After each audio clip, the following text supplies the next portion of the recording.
133వ కీర్తన. సహోదరులు ఐక్యత కలిగి నివసించుట ఎంత మేలు, ఎంత మనోహరము.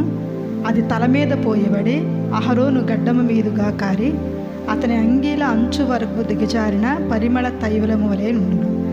సియోను కొండల మీదికి దిగివచ్చు హెర్మోను మంచు వలె ఉండును. ఆశీర్వాదమును శాశ్వత జీవమును అచ్చట ఉండవలనని యెహోవా సెలవిచ్చి ఉన్నాడు. కీర్తన ఐక్యతను గురించి చక్కగా మనకి అర్థమయ్యేలాగా చెప్తోంది. చదువుతుంటే కూడా చాలా బాగుంటుంది కీర్తన. ఎందుకంటే దానిలో ఐక్యత వలన మనకి వచ్చే ప్రతిఫలం గురించి చక్కగా దానిలో రాయబడి ఉంటుంది. ఒకసారి ఒక అడవిలో 4 ఆవులు ఉన్నాయి. ఈ 4 ఆవులు చాలా మంచి స్నేహితులు. ఎన్ని ఆవులు ఉన్నాయి? 4 ఆవులు. ఈ 4 ఆవులు కూడా మంచి స్నేహంగా ఉన్నాయి. ఎక్కడికైనా కలిసి వెళ్ళయి, కలిసి చక్కగా గడ్డి మేస్తూ ఉండేవి. కలిసి అవి ఎక్కడికైనా సరే వెళుతూ వాటిని చూసినప్పుడు అందరూ కూడా ఇవి చాలా చక్కగా మంచి స్నేహంగా ఉన్నాయని వాటిని గురించి అన్నీ చెప్పుకునేటట్లుగా ఉన్నాయి. ఈ 4 ఆవులు చక్కగా బలంగా బలిష్టంగా ఉన్నాయి. అప్పుడు వాటి మీద ఒక పులికి కన్నుపడింది. అది అనుకుంది, ఇవి చాలా బలిష్టంగా ఉన్నాయి కాబట్టి రోజుకొకటి నాకు బాగా సరిపోతాయి తినడానికి అనుకుని వాటిలో దాన్ని పట్టుకుందామని 4 ఆవులు ఒకదాని మీదకి ఈ పులి వెళ్ళింది చంపడానికి. అప్పుడు మిగతా 3 ఆవులు కలిసి ఏం చేసినాయి అంటే దాన్ని తరిమేసి దాన్ని పొడిసి అక్కడి నుంచి తరిమేసి, అప్పుడు మిగతా ఏ ఆవు మీదకైతే ఈ పులి వచ్చిందో అది అనుకోండి, అమ్మయ్య ఇవి 3 కూడా ఉండడం బట్టి నేను బ్రతికిపోయాను అనుకుంది. అలాగూ అది అనేక మార్లు ప్రయత్నించింది కానీ ఆ పులి వల్ల కాలేదు. దానికి గల కారణం ఏంటంటే వాటిలో ఏముంది? ఐక్యత అనేది వాటిలో ఉంది. కాబట్టి ఈ ఐక్యతను బట్టి ఆ పులి ఏం చేయలేకపోయింది, చాలాసార్లు ప్రయత్నం చేసింది కానీ దాని ప్రయత్నాల్లో ఒక్క ప్రయత్నం కూడా ఫలించలేదు. అది అనుకుంది, ఇంకా వీటిని ఇలాగైతే నేను చంపలేను, దీనికి మరొక ప్లాన్ ఆలోచించాలని ఆ పులి ఏం చేసిందంటే ఒంటరిగా ఒక్కొక్క దాన్ని పట్టుకుని చంపేయాలి. అయితే ఒంటరిగా ఒకదాని మీదకి వెళ్తే మిగతా ఏం చేస్తామంటే వచ్చేస్తాయి. కాబట్టి వీటిల్లో ఉన్న ఐక్యతను చెడగొట్టాలని ఒక్కొక్క ఆవు ఒంటరిగా ఉన్నప్పుడు ఒక్కొక్క దాని దగ్గరికి వెళ్ళి, ఇదిగో నీకు విషయం చెప్పనా, మిగతావి నీ గురించి ఇలా అనుకుంటున్నాయి, నువ్వే చాలా గొప్పదానివని ఒక్కొక్క దానికి అలా చెప్పుకుంటూ వచ్చింది. నిజంగానే ఈ పులి మాటలు నమ్మేసి నా గురించి అలాగనుకుంటున్నారా అని ఒక్కొక్క దానికి ఒకదానికంటే ఒకదానికి పడట్లే. అంతకుముందే ఐక్యంగా ఉండేది, ఇప్పుడేమో ఒకటంటే ఒకటి కలహించుకుంటూ ఉన్నాయి, ఒకదాన్ని చూసి ఒకటి పొడుచుకుంటూ ఉన్నాయి. ఇప్పుడు ఈ పులి అనుకుంది, కరెక్ట్గా నేను అనుకున్న ప్లాను ఫలించింది, ఇప్పుడు నా ప్లాన్ అమలు చేయొచ్చు అనుకుని ఒక ఎద్దు మీదకి ఒక ఆవు మీదకి వెళ్ళేసప్పటికి మిగతా అనుకుని చస్తే చావని నాకెందుకు, అది చేసుకున్నది దానికే తగులుతుంది అనుకుని ఏం చేసి అంటే ఆవును వదిలేసింది. అది చనిపోయింది. మళ్ళీ ఇంకో దాని దగ్గరికి వెళ్ళింది, ఇంకో దాన్ని కూడా అలాగే. మిగతా 2 అనుకునే పోనీ నాకెందుకు. ఆ తర్వాత ఇంకో దాని దగ్గరికి వెళ్ళింది, ఇంకా ఆ తర్వాత ఇంకో దాన్ని, 4 కూడా చంపుకుని తినేసింది. కారణం ఏంటి అంటే ఐక్యత లేకపోవడం. ముందేమో ఐక్యతగా ఉండటం బట్టి ఏమైంది, అవి 4 ఐక్యత ఉండటం బట్టి ఒక్కదాని దగ్గరకు కూడా వెళ్ళలేకపోయింది. కానీ అదే ఐక్యత వాటిలో చెడిపోయినప్పుడు ఒక్కొక్క దాన్ని చంపుకుని తినగలిగింది. ఇది మనకి ఐక్యత ఎంత ప్రాముఖ్యమో మనకి తెలియజేస్తూ ఉంది. మనం చదువుకున్న ఈ కీర్తనలో కూడా సహోదరులు ఐక్యత కలిగి నివసించుట ఎంత మేలు అని చెప్పబడతా ఉంది. ఎంత మేలు, సహోదరులు ఐక్యత కలిగి నివసించటం ఎంత మేలు. మనలో ఐక్యత అనేది చాలా ప్రాముఖ్యంగా మనకి తెలుస్తూ ఉంటుంది. ప్రతి కుటుంబంలో కూడా ఐక్యత ఉంటే ఆ ఐక్యతను బట్టి ఆ కుటుంబాలు చక్కగా అందమైన కుటుంబాలుగా సంతోషకరమైన కుటుంబాలుగా సమాజంలో మంచి స్థానంలో మంచి విలువలు కలిగిన కుటుంబంగా ఆ కుటుంబం ఉంటూ ఉంటుంది. అలా లేకపోతే గనక, ఐక్యత లేకపోతే, ఐక్యత లేని కుటుంబాలు మనం చూస్తే గనక చాలా పతనావస్థలు, చాలా దిగజారిపోయిన స్థితిలో ఆ కుటుంబాలు ఉంటూ ఉంటాయి. కాబట్టి ఐక్యత ఎంతో ప్రాముఖ్యమైనది. ఐక్యత లేని కుటుంబాలు ఎప్పుడు గొడవలు, కొట్లాట్లు, తర్వాత ఒకరంటే ఒకరికి పడకపోవడం, ఇలాంటివన్నీ కూడా మనం చూస్తూ ఉంటాం. అలాగే సంఘంలో ఐక్యత లేకపోతే ఎంత దారుణంగా ఉంటుందో చూడండి, ఆలోచించండి. అది మనం ఇంకా వివరించలేము. అదే స్నేహితుల్లో ఐక్యత లేకపోతే స్నేహితులు ఎలా ఉంటారు? స్నేహితులు కూడా ఎలా ఉంటారంటే వాళ్ళలో ఒకరి మీద ఒకరు చెప్పుకుంటూ ఉంటారు. వాళ్ళని స్నేహితులని అనడానికి కూడా ఇంకా లేదు. ఇంకా ఎందుకంటే మంచి స్నేహితులు వాళ్ళు కానే కాదు. స్నేహం అన్న పేరుకి ఇంకా అక్కడ అర్థము లేనే లేదు. అయితే ఐక్యత అనేది చాలా ప్రాముఖ్యంగా మనకి కనబడుతూ ఉంటుంది. ప్రసంగి గ్రంథంలో కూడా ఐక్యతను గురించి ఒక మాటను మనం చదువుకుందాం. 4వ అధ్యాయము, ప్రసంగి గ్రంథము 4వ అధ్యాయము 9వ వచనం ఒకసారి చదువుకుందాము. తీసిన వాళ్ళు చదవండి.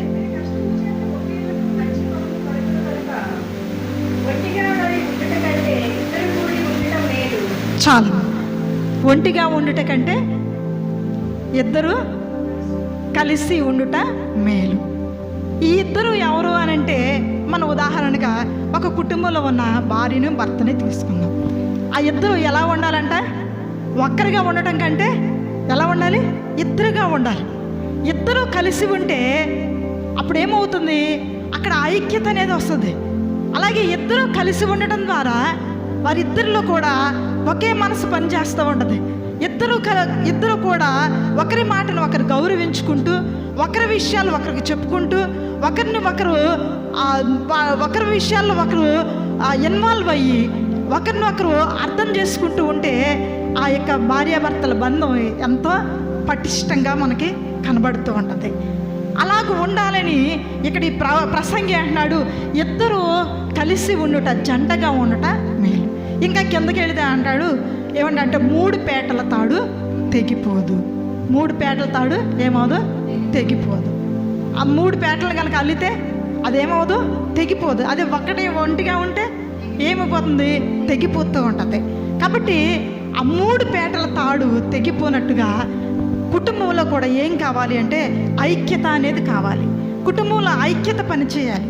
భార్య భర్తను గౌరవిస్తూ ఉండాలి, భర్త భార్యని గౌరవిస్తూ ఉండాలి. అలాగే ఆ భార్య భర్తల మాటలు పిల్లలు ఏం చేస్తూ ఉండాలంటే వింటూ ఉండాలి. పిల్లల్ని కూడా పిల్లలు తల్లిదండ్రుల మాట వింటూ వాళ్ళని గౌరవిస్తూ వాళ్ళకి లోపడుతూ ఉన్నప్పుడు ఆశీర్వాదమైన కరమైన వాతావరణం అక్కడ ఉంటూ ఉంటుంది. తల్లి కనుక ఏదైనా మాట చెబితే పిల్లలు నేను ఎందుకు వినాలి నీ మాట అన్నట్టుగా ఉన్నారనుకోండి, ఇంకా తల్లి చెప్పగలదా? ఇంకా తల్లి కోపం వచ్చిందనుకో, ఇంకా ఇద్దరి మధ్య ఏమైపోద్ది? సమాధానం అనేది ఉండదు. ఈ అరుపులు, ఈ కేకలు బయటికి కనబడతా ఉంటాయి. బయట వాళ్ళు అనుకుంటా ఉంటాయి, ఏంటి వీళ్ళిద్దరు ఇప్పుడు ఇలాగుంటున్నారు ఏంటి? కాబట్టి అక్కడ ఏమైపోతుంది? ఐక్యత అనేది చెడిపోతూ ఉంది.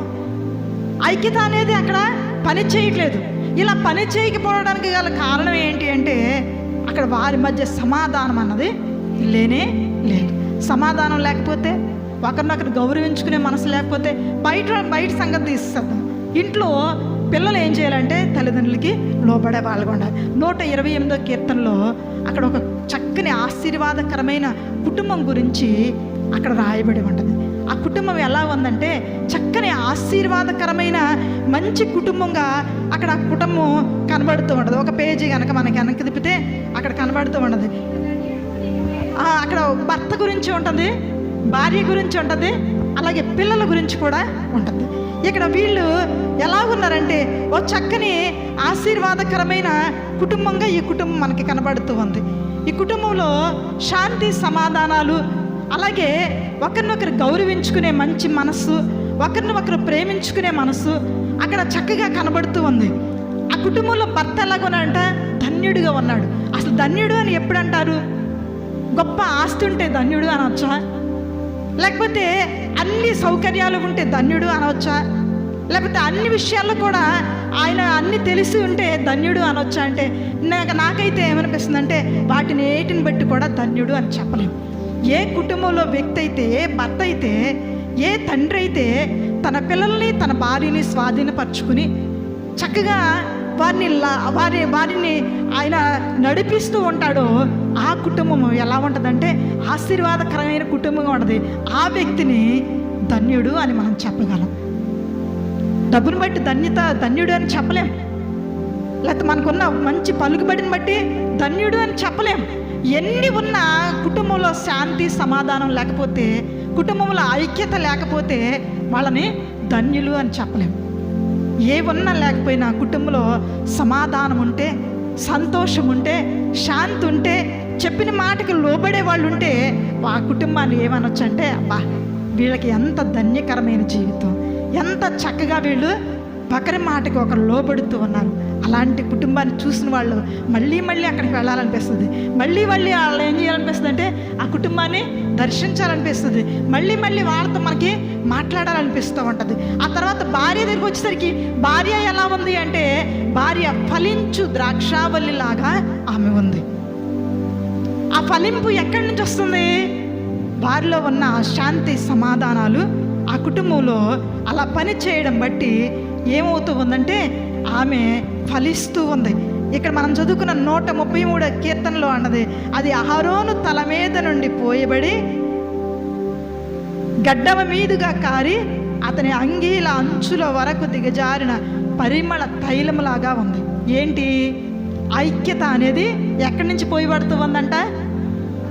తల మీద నుంచి పోస్తూ ఉంటే తల మీద ఒక్క చోటే సరిపోవట్లా. మనం కొబ్బరి నూనె వేసామనుకోండి, ఎక్కడ ఉంటుంది? తల మీద కొంచెమే ఉంటుంది. కానీ అది ఎక్కడి నుంచి కారుతుందంట? ఐక్యత అనేది తల మీద నుంచి పాదముల వరకు కూడా దిగజారిపోతూ ఉంది. అంత ఐక్యత మనం కలిగి ఉండాలి.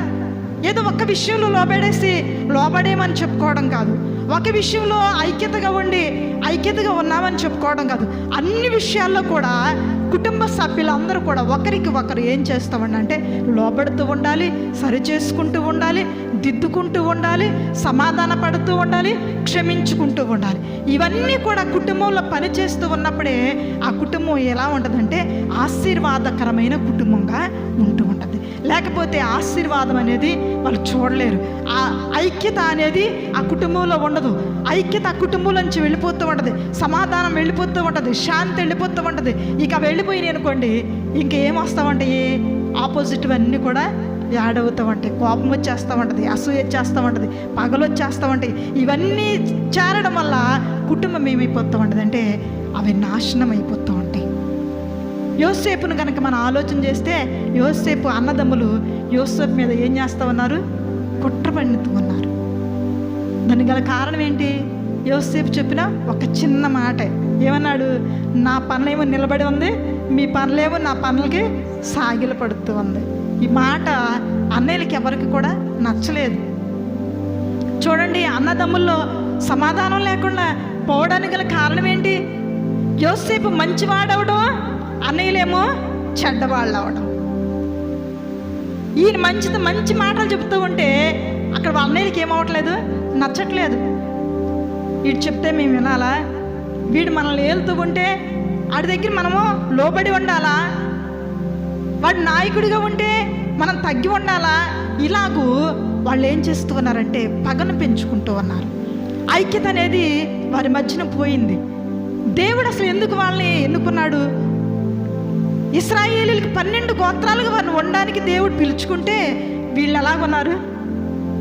దాన్ని మర్చిపోయారు. కానీ వీళ్ళు మాత్రం ఏం చేస్తామనంటే తమ్ముడి మీద పగ పెంచుకుంటూ ఆశీర్వాదాన్ని కోల్పోతూ ఉన్నారు. దాని ద్వారా అన్నలకు జరిగింది ఏంటి? చివరికి వాళ్ళు ఏ స్థాయికి చేరిపోయారంటే చివరికి ఏమీ లేని కరువు పరిస్థితిలోనికి వెళ్ళిపోయేంత వరకు కూడా దిగజారిపోయారు. దానికి గల కారణం ఏంటి? అక్కడ ఐక్యత అనేది కోల్పోవడం బట్టి, ఐక్యత లేకపోవడం బట్టి, సమాధానం లేకపోబట్టి, శాంతి లేకపోబట్టి, ఒకరిలో ఒకరికి గొడవలు, ఒకరిలో ఒకరికి కొట్లాట్లు, ఇవన్నీ కూడా మొదలైపోయి అక్కడ అన్నదమ్ముల్లో ఐక్యత అనేది చెడిపోయింది. అక్క చెడుల్లో కూడా ఈ రోజుల్లో ఐక్యత లేకుండా ఉంది, కుటుంబాల్లో ఐక్యత లేకుండా ఉంది. కారణం ఏంటి అంటే ఒకరి మాట ఒకరు లోబడిపోవడమే, ఒకరిని ఒకరు గౌరవించుకోకపోవడమే, ఒకరి మాటకి ఒకరు విధేయత చూపించకపోవడమే. ఒకరు మంచి చెబితే నువ్వు చెప్తే నేను ఎందుకు వినాలి, ఇలాంటిది ఉండడం బట్టి, ఇలాంటి మనస్సు పనిచేయడం బట్టి ఏమవుతుందంటే ఐక్యత అనేది చెడిపోతూ ఉంది. ఆ ఎఫెసీ పత్రిక 4వ అధ్యాయం 1వ వచనం ఒకసారి చదువుకుందాము. ఎఫెసీ పత్రిక 4వ అధ్యాయము 1వ వచనం చదవమ్మా. కాబట్టి మీరు సమాధానమును బంధము చేత ఆత్మ కలిగించు ఐక్యమును కాపాడుకొనుట యందు శ్రద్ధ కలిగిన వారే ప్రేమతో ఒకరినొకడు సహించుచు మీరు పిలువబడిన పిలుపునకు తగినట్లుగా దీర్ఘశాంతముతో కూడిన సంపూర్ణ వినయముతోనూ సాత్వికముతోనూ నడుచుకొనవలెనని ప్రభువును బట్టి ఖైదీనైన నేను మిమ్మును బ్రతిమాలు కొనుచున్నాను అని ఇక్కడ చెప్తూ ఉన్నాను.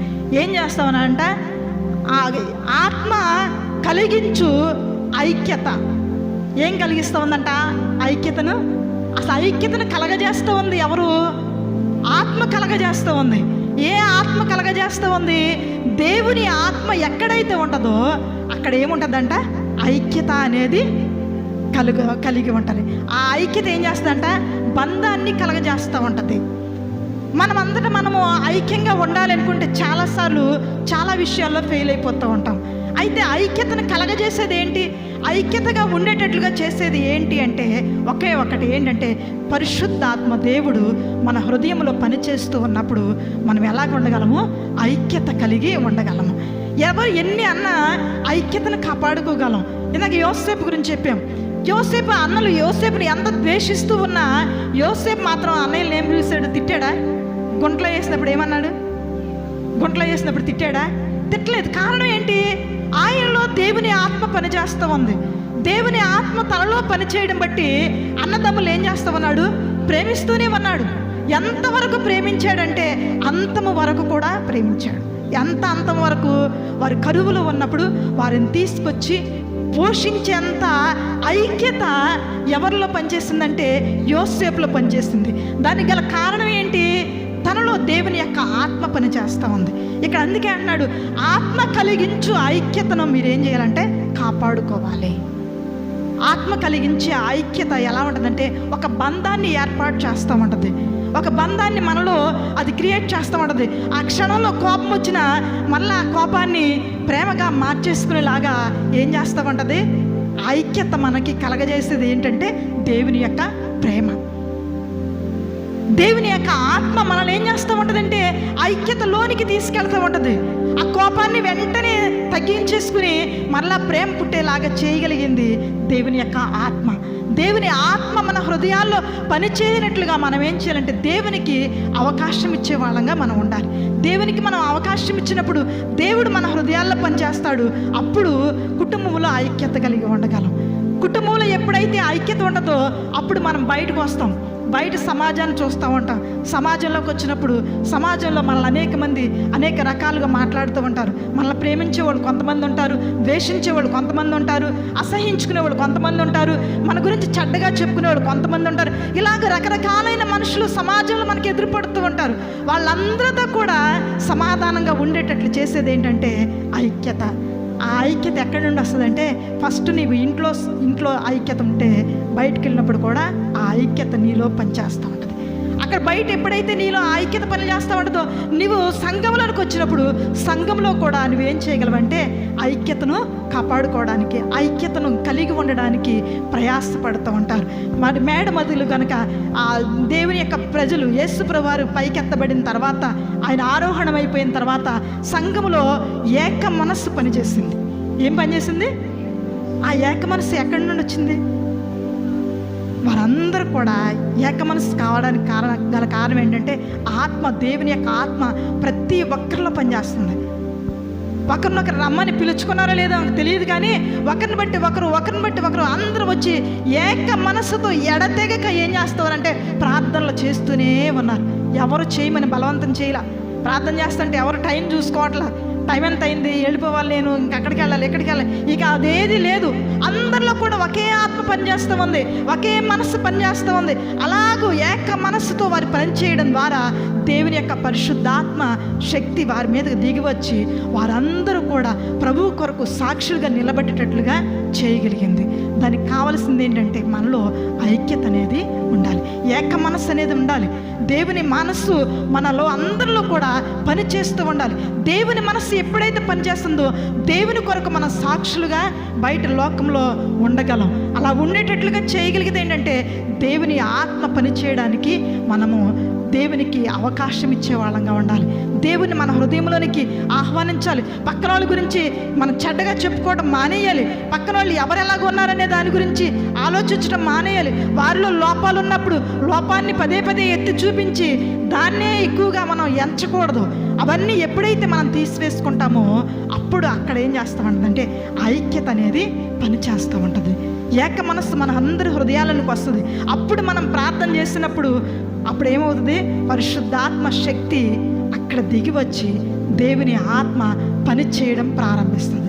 కుటుంబంలోనే పనిచేస్తుంది, నువ్వు బయటికి వెళ్ళినా పనిచేస్తుంది, సంఘంలో ఉన్న పనిచేస్తుంది. నువ్వు ఎక్కడికి వెళ్ళినప్పుడు కూడా ఆ ఆత్మ ఏం చేస్తూ ఉంటుందంటే నీలో పని చేస్తూ ఉంటుంది. ఐక్యత లేకపోవడం బట్టి ఈ రోజుల్లో ఎన్ని కుటుంబాలు పతనమైపోతూ ఉన్నాయి. అక్క చెల్లెల్లో సమాధానం లేకుండా, అన్నదమ్ముల్లో సమాధానం లేకుండా, కుటుంబాల్లో సమాధానం లేకుండా, ఇవన్నీ కూడా జరగడానికి గల కారణం ఏంటి? హత్యలు జరుగుతూ ఉన్నాయి. భయంకరమైన పరిస్థితుల్లోనికి మనుషులు వెళ్ళిపోతూ ఉన్నారు. ఇవి చూస్తుంటే ఎప్పుడు ఇక్కడ ఇలాంటి మనం వినలేదే అనిపిస్తూ ఉంది. అలాంటి పరిస్థితులు రావడానికి గల కారణం ఏంటి? వారిలో సహించే మనసు లేదు, ప్రేమించే మనసు పోయింది, క్షమించే మనసు పోయింది. ఒకరంటే ఒకరు పడని పరిస్థితుల్లోనికి వెళ్ళిపోతున్నారు. తండ్రి పిల్లలను చంపేస్తూ ఉన్నారు, తల్లే పిల్లలను చంపేస్తూ ఉన్నారు. వీటన్నిటి గల కారణం ఏంటి? ఇలాంటి పరిస్థితులు అంటే అయ్యో ఏంటి ఇలాంటివి కూడా సమాజంలో జరుగుతూ ఉన్నాయా? కారణం ఏంటి? మనిషి తనను తాను కూడా ప్రేమించుకోలేని పరిస్థితుల్లోనికి వెళ్ళిపోతూ ఉన్నారు. ఈ పరిస్థితులు మారాలంటే మనం ఏం చేయాలి? దేవునికి అవకాశం ఇచ్చేవాళ్ళంగా ఉండాలి. దేవుడిచ్చే ఐక్యతను కాపాడుకోవాలి. దేవుడిచ్చే సమాధానం మన హృదయాల్లో ఏలుచుండేటట్లుగా మనము దేవునికి అవకాశం ఇవ్వాలి. అలాగున్నప్పుడు ఆశీర్వాదకరమైన కుటుంబాలుగా మన కుటుంబాలు నిలుస్తూ ఉన్నాయి. ఈ రోజుల్లో అక్క చెల్లెళ్ళు ఒక మాట అంటే ఏమాటలేదు, ఆ మాట అన్నారు కాబట్టి ఇంకెప్పుడు కూడా ఇక వాళ్ళ ముఖం నేను చూడను, వాళ్ళతో నేను మాట్లాడను, ఇక వాళ్ళకి నాకు ఇంకేంటి సంబంధం లేదు. మొదటిది ఏంటి? మాటను బట్టి ఏమైపోతూ ఉన్నారు? దూరం అయిపోతూ ఉన్నారు. ప్రేమలు తెగిపోతూ ఉన్నాయి, బంధాలు తెగిపోతూ ఉన్నాయి. అక్క చెల్లెల మధ్య ప్రేమలు లేవు, అన్నదమ్ముల మధ్య ప్రేమలు లేవు, తల్లిదండ్రులకి పిల్లలకి మధ్య సమాధానం లేదు. కారణం ఏంటి అంటే ఎవరు ఒకరినొకరు వారిని వారే ప్రేమించుకుంటూ ఉన్నారు. కొన్ని దినాలైన తర్వాత వారిని వారు కూడా ప్రేమించుకోవట్లేదన్న విషయం అర్థమవుతుంది. ఎప్పుడు? ఆఖరికి వచ్చేటప్పటికి. అప్పుడు అంతా అయిపోయిన తర్వాత ఎవరు కూడా చేసేదేమీ కూడా లేదు, ఒంటరిగా మిగిలిపోతూ ఉన్నారు. మనిషి ఏమైపోతూ ఉన్నాడు?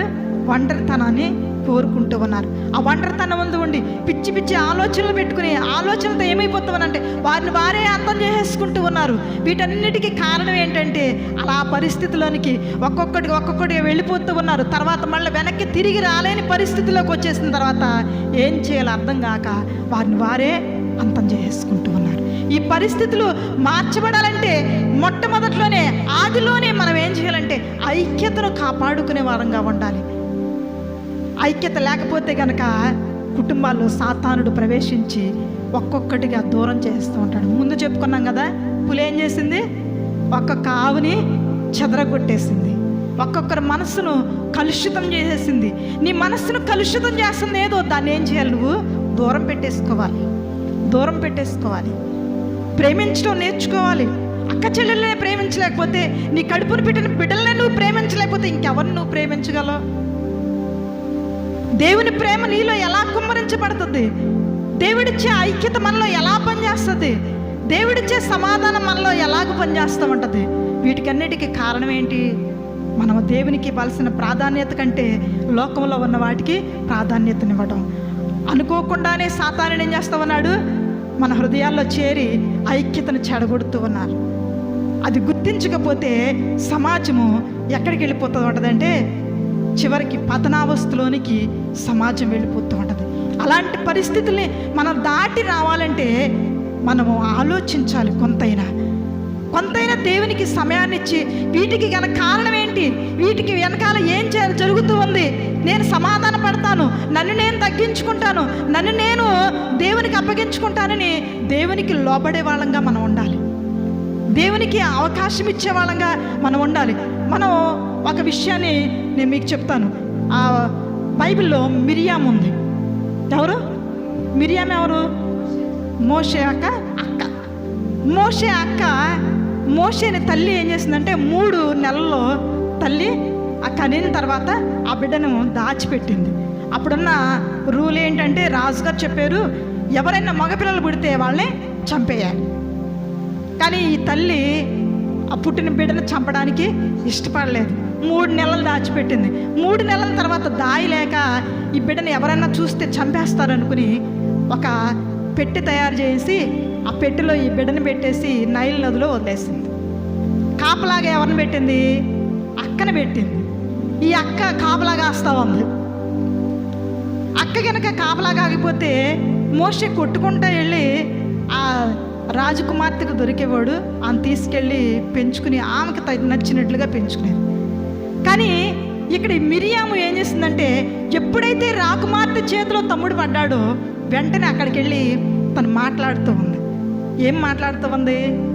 ఆమెతో చెప్తుంది, ఈ బిడ్డను పెంచడానికి నేను ఒక దాదిని తీసుకురానా? చూడండి, చిన్నపిల్ల ఎంత చక్కగా ఆలోచన చేస్తా ఉందా. దానికి కారణం ఏంటి? తమ్ముడిని తను ఎంతగానో ప్రేమించింది కాబట్టి తమ్ముడు గురించి ఏం చేస్తూ ఉంది? ఆలోచిస్తూ ఉంది. ఆలోచించండి, నేను ఈ బిడ్డకి ఒక దాదిని తీసుకురానా? ఆమె తీసుకురమ్మంది. చిన్నపిల్లలకి చెప్పడం, పెద్దలు చాలామంది ఉంటారు కదా, ఆవిడ అలా ఎవరికో చెప్పొచ్చు కదా. చూడండి, ఆ చిన్న బిడ్డ మాటని దేవుడు కూడా ఏం చేస్తాడంటే ఆమె వినేటట్లుగా చేస్తాడు. ఇప్పుడు పరిగెట్టుకోండి, ఎక్కడికి వెళ్ళింది? బిడ్డ తల్లి దగ్గరికి వెళ్ళింది. మోషేని ఎవరైతే కన్నారో ఆ తల్లి దగ్గరికి వెళ్ళి అంటుంది, అమ్మ నువ్వే దాదిగా రావాలి, ఇదే జరిగిందని చెప్పి ఆమెనే తీసుకొచ్చి దాదిగా పెట్టి పెంచేటట్లుగా చేసింది. అక్కడ పెరగడం బట్టి మోషే తల్లి ఉగ్గు పాలతో నేర్పిస్తుంది, అయ్యా నువ్వు నా కుమారుడివి, నువ్వు ఇశ్రాయేలుకి చెందిన వాడివి, నువ్వు చనిపోతావని నేను ఎలాగూ నిన్ను నైల్ నదిలో వదిలాను. ఆ తల్లి తీసుకుంది, పెంచి పెద్ద చేస్తూ ఉంది. అయితే నీవు మాత్రం దేవుని యొక్క సంరక్షణలో పెరగాలని తల్లి ఉగ్గు పాలతో నేర్పింది. కాబట్టి మోషే పెరిగి పెద్దవాడైనప్పుడు మోషేని గురించి ఐగుప్తు యొక్క సుఖభోగముల కంటే దేవుని ప్రజలతో నింద అనుభవించడం మేలు అని ఎంచుకునేటట్లుగా జరిగింది. దానికి గల కారణం ఏంటి? మిరియాము చేసిన ఆ చిన్న సహాయం. ఒకవేళ అక్కడ మిరియాము లేకపోతే దేవుడు మరొకరిని వాడుకునే వాళ్ళేమో. కానీ అక్క ఏం చేసింది? తమ్ముడి యొక్క భవిష్యత్తు గురించి ఆలోచించింది, తమ్ముడి యొక్క బాగు గురించి ఆలోచించింది, తమ్ముడు క్షేమం గురించి ఆలోచించింది. కాబట్టి అంత ఒక నాయకుడిని సమాజానికి ఇవ్వగలిగింది మిరియాం. ఈ రోజుల్లో అక్కలు ఎలాగుంటున్నారు? అలా చేయగలుగుతున్నారా? ఒక మోషే తయారవడానికి వెనక ఒక మిరియాము ఏం చేసింది? కష్టపడింది. తన కష్టానికి ప్రతిఫలంగా ఒక నాయకుడు తయారయ్యాడు. ప్రతి అక్క అలాగూ ఉంటే సమాజానికి ఒక మంచి నాయకుడిని అందించగలరు. ఒక నాయకుడు అందాలి అంటే వెనక సపోర్ట్ చేసే కుటుంబీకులు కావాలి. కానీ ఈ రోజుల్లో ఎంతమంది అలాగ ఉంటూ ఉన్నారు? కారణం ఏంటి? ఐక్యత లేకపోవడమే కదా. ఐక్యత లేకపోవడం బట్టే కదా ఇవన్నీ జరుగుతూ ఉన్నాయి. నేను మరొక అక్కను కూడా మీకు చూపిస్తూ ఉంటాను. దావీదు అక్క ఒక ఉంది, ఆమె పేరు సెరూయా. ఏం పేరు? సెరూయా. ఈ సెరూయా కూడా ఆమెకి 3 కుమారులు. ఈ 3 కుమారుల్ని ఆవిడ ఏం చేసిందంటే దావీదు దగ్గరికి పంపించింది. దావీదు ఇంకప్పటికి రాజు అవ్వలేదు. కానీ ఈమె ఏం చెప్పిందంటే, నాకు 3 కుమారులు పుట్టారు, మీరు 3 కూడా నా తమ్ముడికి బాడీ గార్డ్స్. ఏంటి? మీరు 3 ఏమవ్వాలి? ఎవరన్నా అసలు ఎలాంటి, ఇప్పుడు ఈ రోజుల్లో ఇలాంటి అక్కలు ఎవరన్నా ఉన్నారా? ఎవరన్నా ఎవరి పిల్లలన్నా అలా పంపిస్తారా? కానీ ఆవిడ ఏం చేసిందంటే, మీరు 3 కూడా నా తమ్ముడి దగ్గర తనతో పాటు తనకి బాడీ గార్డ్స్గా ఉండాలి. తను ఎక్కడికి వెళితే అక్కడ తనతో పాటు ఉండి తనకి అపాయం రాకుండా మీరు కాపలాగాయాలి. ఇంకోటి ఏంటంటే మీరు చచ్చిపోవాలి కానీ నా తమ్ముడు మాత్రం బ్రతికి ఉండాలి. చివరికి తన కుమారులైనా కోల్పోయింది కానీ తమ్ముడు రాజ్యంలో అధికారిగా, రాజుగా ఉండడానికి, మహారాజుగా ఉండడానికి తన 3 బిడ్డలను కూడా తనకి సైన్యాధిపతులుగా అప్పగించేసింది సెరూయా. దావీదు అంటాడు, సెరూయా కుమారులు నాకంటే కూడా బలవంతులు. దావీదుని మనం అంటాము చాలా బలవంతుడు, సింహాన్ని చంపాడు, గొల్యాతుని చంపాడు, ఎలుగుబంటిని చంపాడు, అనేకమైన శూర కార్యాలు జరిగించాడు. కానీ ఆ దావీదు అంటున్నాడు, సెరూయా కుమారులు నాకంటే కూడా గొప్పవాళ్ళు. సెరూయా ఎవరు? తన అక్క. ఎందుకు దావీదు మాట చెప్తుందంటే వారి సామర్థ్యం అంతగా వాళ్ళు దేని మీదకి ఫోకస్ చేస్తారంటే ఎలాగైనా దావీదుకి ఏ అపాయము రాకుండా కాపాడతాం మేము. ఆ 3 కూడా వాళ్ళ ప్రాణాలకు కూడా తెగించి దావీదు పక్షాన ప్రతి యుద్ధంలో కూడా వాళ్ళు 3 ఉండి విజయాన్ని అందించి దావీదుని అంచెలంచెలుగా రాజ్యము విస్తరించడానికి కారకులయ్యారు. ఒక మంచి కుటుంబ వ్యవస్థను మనం గనక సిద్ధపాటు చేసుకుంటే, ఒక మంచి కుటుంబ వ్యవస్థను గనక మనం కోరుకుంటే మనం దానికోసం ఏదైనా కూడా చేయగలం, దానికోసం ప్రయాసపడగలం, దాని కొరకు ప్రార్థించగలం, దాని కొరకు ఏదైనా మనం చేయగలం, ఏదైనా వదులుకోగలం. కోపాన్ని వదులుకోగలం, అసూయను వదులుకోగలం, దాని తర్వాత వస్తున్న వాటన్నిటిని కూడా విడిచిపెట్టి దేవునికి మనం స్థానం ఇవ్వడానికి ప్రయత్నం చేస్తే దేవుడు మన హృదయాల్లో ఆయన పని చేయడం ప్రారంభించి ఆశీర్వాదకరంగా నిలబెడతాడు దేవుడు. ఈ రోజుల్లో చుట్టాలు ఎవరైనా ఇంటికి వస్తే ఏం చేస్తున్నారు? బాబోయ్ ఇంతమంది చుట్టాలు వచ్చారు, ఎన్ని రోజులు ఉంటారు? ఇవి ఒక్కరోజే ఉంటారా? రేపు కూడా ఉంటారా? రేపు వెళ్ళిపోతే బాగుండు, ఎలాగూ ఆలోచిస్తూ ఉన్నారు.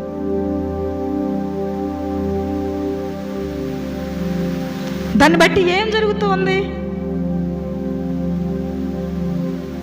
వాళ్ళు ఏమంటారంటే మేము వెళ్ళాం కానీ వాళ్ళు మమ్మల్ని సరిగా చూడలేదు, ఇంకోసారి వెళ్ళం.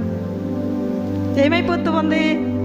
బంధాలు తెగిపోతూ ఉన్నాయి, బంధాలు విచ్ఛిన్నమైపోతూ ఉన్నాయి. వాళ్ళు ఒక మాట అంటే వీళ్ళు ఇంకొక మాట. పోనీ అక్కే కదా అంది అని చెల్లి ఊరుకుంటుందా? చెల్లి ఊరుకోవట్లా. చెల్లే కదా అందని చెప్పేసి తల్లి ఊరుకుంటుందా? తల్లి ఊరుకోవట్లేదు. వీటిని బట్టి ఏమవుతుంది అంటే ఐక్యత అనేది కుటుంబంలో పని చేయకుండా కుటుంబాలు విచ్ఛిన్నమైపోతున్నాయి. తల్లి జాడ పిల్లకి, పిల్ల జాడ తల్లికి, ఒకరికొకరు మాటలు లేకుండా ఎవరు ఇష్టం వచ్చినట్టు వాళ్ళు బ్రతుకుతూ ఎలాగుంటున్నారంటే సమాజం నేనే ఇంకా చాలు, నా కుటుంబమే చాలు, నా పిల్లలే చాలు, ఇంతటితో ఆలోచించడం బట్టి ఈ రోజుల్లో కుటుంబ వ్యవస్థ పతనమైపోతూ ఉంది, పాడైపోతూ ఉంది. పిల్లలు పెరిగి పెద్దవారే వారి ఇష్టం వచ్చినట్టు వారి దారులకు, అనేకమైన దారులకి తొలగిపోతూ ఉన్నారు. వారి ఇష్టమైన దారులు వారు ఎంపిక చేసుకుంటూ ఉన్నారు. వారి ఇష్టం వచ్చినట్టు వారు నడుస్తూ ఉన్నారు. తల్లిదండ్రులు గద్దించట్లేదు. తల్లిదండ్రులు కొన్నారు వాళ్ళకి నచ్చినట్టు ఉన్నాయి. పెద్ద అయినాక చెప్దాంలే, పెద్ద అయినాక చెప్దాం అనుకుంటే పెద్ద అయినాక ఏం చేస్తున్నారు? పిల్లలు తిరగబడుతూ ఉన్నారు. దాన్ని బట్టి ఏమవుతూ ఉంది? తల్లికి పిల్లలకి పడకుండా కుటుంబాలుగా విడిపోతూ ఉన్నాయి. కాబట్టి కుటుంబంలో దేవుడు పని చేయాలి అంటే కుటుంబ వ్యవస్థను చక్కగా పటిష్టపరుచుకోవాలి. ఇక్కడ సెరూయా మనకి చక్కగా ఉదాహరణగా కనబడుతూ ఉంది. తన బిడ్డల్ని ఏం చేసింది? 3 కూడా తమ్ముడికి అప్పగించేసింది. చక్కని కుటుంబాన్ని కట్టుకుంది. 3 మంచి సైన్యాధిపతులుగా వారు తీర్చిదిద్దబడ్డారు. రాజు యొక్క యుద్ధాలన్నిటినీ జరిగించారు. అలాగే మోషే అక్క మిరియాము ఒక మంచి నాయకుడిని అందించగలిగింది. 6 లక్షల మందిని ఈ మిరియాము ఏం చేసింది? తర్వాత ఆ నాయకురాలుగా ఉండి ఏం కూడా తంబురు పట్టుకుని పాటలు పాడుతూ అందరినీ కూడా దేవునిలో ఉజ్జీవింపచేసి చక్కగా ముందుకు నడిపించడానికి ఆ కుటుంబం ఒక ఆదర్శవంతమైన కుటుంబంగా ఉంది. ఈమెమో చక్కగా పాటలు పాడుతూ నడిపిస్తూ ఉంది. మోషేనేమో నాయకుడిగా ఉన్నాడు, అహరోనేమో యాజకుడిగా ఉన్నాడు. ఎంత చక్కని కుటుంబం అండి ఆ కుటుంబం. ఒకసారి ఆలోచన చేయండి. దేవునిలో 3 వాడబడుతూ ఉన్నారు. దానికి గల కారణం ఏంటి? వాళ్ళు ఒకే ఆత్మ పనిచేస్తూ ఉంది. వారు ఒకే తాటిలో నడుస్తూ ఉన్నారు. ఒకరినొకరు గౌరవించుకుంటూ వెళుతూ ఉండని బట్టి ఆదర్శవంతమైన మంచి కుటుంబంగా ఆ కుటుంబం మనకు కనబడుతూ ఉంది. అలాంటి కుటుంబాలు మన కుటుంబాలు కూడా ఉండాలని దేవుడు కోరుకుంటూ ఉన్నాడు. మన కుటుంబాల్లో ఆశీర్వాదము, శాశ్వతమైన జీవం పనిచేయాలని దేవుడు కోరుకుంటూ ఉన్నాడు. గొడవలు, కొట్లాట్లతో విడిపోవడం దేవుడు కోరుకోవట్లేదు. అలాంటి కుటుంబాలను చూసి దేవుడు సంతోషించట్లేదు. అలాంటి కుటుంబాలను చూసి దేవుడు ఏమనుకోండి, అయ్యో నేను ఇది కాదు కదగా కోరుకుంది, ఇది నేను కోరుకోవట్లేదు కదా. అంతా అయిపోయిన తర్వాత మళ్ళీ మనం ఏం చేస్తాము? ప్రార్థన చేస్తూ ఉంటాం, ప్రభువా ఐక్యత నువ్వు నాయన. వాళ్ళతోనేమో గొడవ పడతాము, దేవుని సన్నిధిలోకి వచ్చి ఏం చేస్తాం? ప్రార్థన చేస్తూ ఉంటాం. రెండు మనమే ఏంటి, రెండు పక్కల కూడా గొడవడానికి ముందుకెళ్ళి ఆ టైంలో ఇంకేం తెలియట్లేదండి. ఏం తెలియట్లేదు? గొడవ ఆడాలని తెలుస్తుంది కానీ సమాధాన పడాలని తెలియట్లేదండి. ఆ ఒక్క క్షణం నువ్వు ఆగి ఆలోచిస్తే ఏమవుతుంది? ఐక్యత అనేది అక్కడ నిలబడదు. ఎదుటి వాళ్ళు గొడవాడుతూ ఉన్నప్పుడు, నీ అక్కో, నీ చెల్లో, నీ పక్కన వాళ్ళు ఎవరో గొడవాడుతూ ఉన్నప్పుడు నువ్వు కనుక తగ్గి ఉంటే, అరే అసలు ఆ మాట అంటే నేనెందుకు ఒప్పుకోవాలి? కయ్యానికి కాలు దువ్వుతే ఏమవుతుంది? తర్వాత జరగరాని ఘోరాలన్నీ కూడా జరిగిపోతాయి. ఆ తర్వాత దేవుని దగ్గరికి వెళ్ళిపోయి, ప్రభువా ప్రభువా ప్రభువా ప్రభువా మాకు సహాయం చేయి నాయన, ఇలాగైపోయింది ప్రభువా. ఆ ఐక్యత తిరిగి రావడానికి, వాళ్ళ మనసులు సరి అవ్వడానికి ఎంత సమయం పడుతుందండి? ఎంత సమయం పడుతుంది? మళ్ళా దాన్ని తిరిగి తీసుకురావడం అసాధ్యం. కాబట్టి నీవు సమయం ఉండగానే నువ్వేం చేయాలంటే, సమయం నీ చేతిలో ఉన్నప్పుడే ఐక్యతను నువ్వు కాపాడుకో. నీ కుటుంబ సభ్యులతోనైనా, నీ స్నేహితులతోనైనా, నువ్వు పని చేస్తున్న చోటైనా, నీ సంఘంలోనైనా, ఎక్కడైనా నువ్వేం చేస్తావంటే ఐక్యతను నువ్వు కాపాడుకోవాలి. అందుకే ఆలోచనకర్తలు అనేకులు ఉండుట క్షేమకరం, రక్షణ అని చెప్పి ఉండదు. సామెతల గ్రంథము 24వ అధ్యాయము 6వ వచనం. సామెతల గ్రంథం 24వ అధ్యాయము 6వ వచనం ఒకసారి చదువుకుందాం.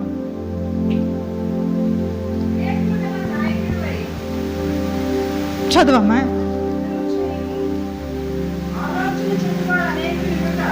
ఆలోచన చెప్పువారు అనేకులు ఉండుట రక్షణకరం. ఆలోచన చెప్పువారు అనేకులు ఉంట. ఎవరు చెప్తారు మనకు ఆలోచన? ఎవరు చెప్తారు? మన తోబుట్టిన వాళ్ళు, మన శ్రేయస్సు కోరుకునే వాళ్ళు, మనల్ని ప్రేమించే వాళ్ళు ఏం చేస్తారంటే మనకి ఆలోచన చెప్పేవారుగా ఉంటారు. కాబట్టి మనకు ఆలోచన చెప్పేవారిని మనం ఏం చేయాలి?